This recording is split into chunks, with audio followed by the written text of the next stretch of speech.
लोकसभा चुनाव 2024 में सीटों की संख्या 400 पार का नारा लेकर चल रहे एनडीए का मुख्य मुकाबला इंडी गठबंधन से हो रहा है। भारत के अलग अलग राज्यों में तीसरा फ्रंट भी चुनावी मैदान में है। देश की जिन 543 लोकसभा सीट पर यह सियासत का खेल होने वाला है, आइए जानते हैं उस सियासी मैदान को रिपब्लिक भारत की डिकोड 543 सीरीज में।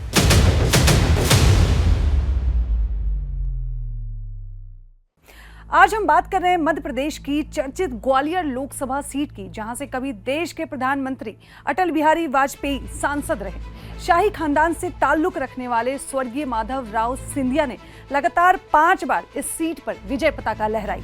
इस सीट पर इस बार बीजेपी ने भारत सिंह कुशवाहा को उतारा, तो वहीं कांग्रेस ने प्रवीण पाठक को टिकट दिया है। आपको बता दें कि ग्वालियर लोकसभा सीट से वर्तमान में बीजेपी के विवेक शेजवलकर सांसद हैं, जिन्होंने 2019 में कांग्रेस के अशोक सिंह को हराया था।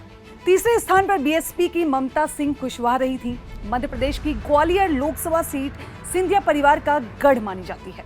ग्वालियर को राज्य का सबसे प्रभावशाली संसदीय क्षेत्र भी माना जाता है। ग्वालियर सीट पर ज्यादातर समय सिंधिया राजघराने का ही राज रहा है। मध्य प्रदेश की ये सीट देश की वीवीआईपी सीटों में से एक है।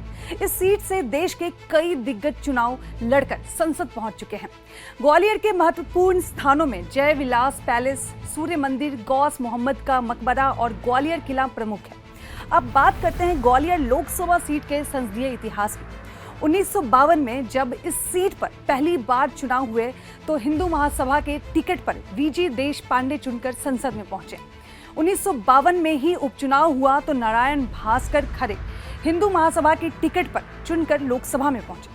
1957 में इस सीट का मिजाज बदला तो कांग्रेस के सूरज प्रसाद और 1962 में विजय राजे सिंधिया कांग्रेस के टिकट पर चुने गए।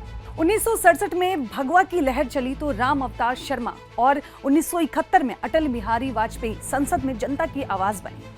1977 में कांग्रेस विरोधी लहर में कांग्रेस का तंबू उखड़ गया तो जनता पार्टी के टिकट पर नारायण शेजवलकर चुने गए तो 1980 में ही शेजवलकर ही सांसद बने।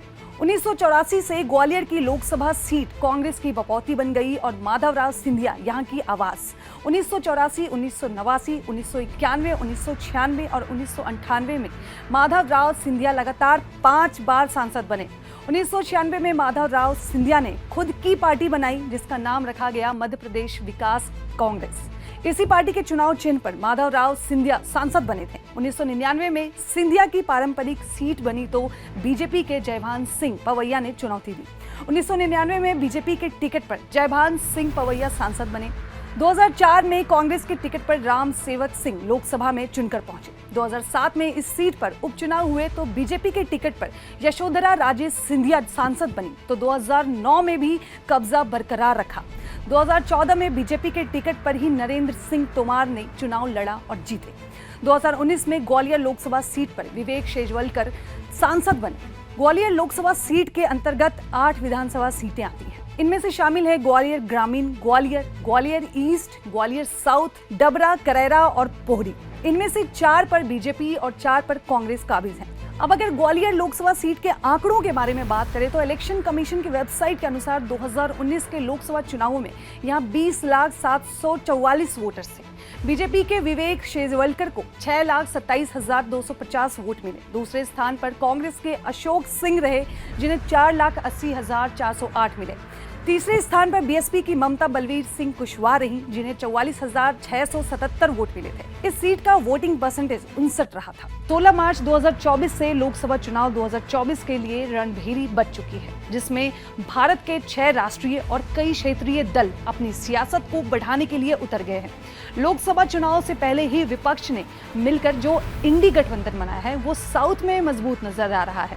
दक्षिण में बीजेपी क्या कमाल करती है, ये इस चुनाव की सबसे बड़ी बात होने वाली है। तो देखते रहिए देश की 543 लोकसभा सीटों के बारे में जानकारी रिपब्लिक भारत की डिकोड 543 सीरीज में।